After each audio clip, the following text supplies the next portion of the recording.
மறுரூபம். ஒரு குறிப்பிட்ட கிராமத்தில் ஒரு கிறிஸ்தவ மறுமலர்ச்சி மையம், அதாவது கிறிஸ்டியன் ரிவைவல் சென்டர் ஸ்தாபிக்கப்பட்டிருந்தது. பல நகரங்களிலிருந்து மக்கள் அங்கே சென்று நன்மை பெற்றார்கள். அந்த சென்டரின் என்ட்ரன்ஸ் கேட் அருகே ஒரு தேவதூதனுடைய சிலை வைக்கப்பட்டிருந்தது. அதை ஒரு சிறந்த சிற்பி உருவாக்கினார்.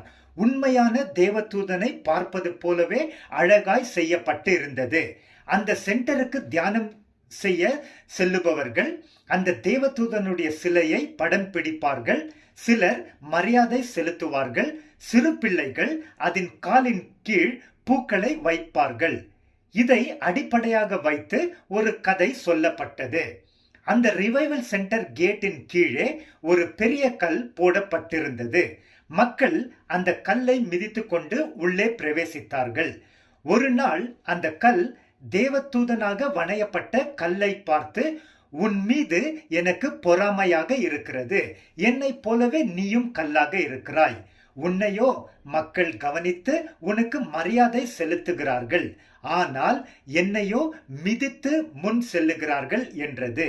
அதற்கு தேவதூதன் தோற்றத்தில் இருந்த கல், ஆம், நீயும் நானும் கல்லாகத்தான் இருக்கிறோம், ஆனால் நான் ஒரு சிறந்த சிற்பியால் இப்படியாக ஒரு தேவதூதனை போல உருவாக்கப்பட்டிருக்கிறேன்.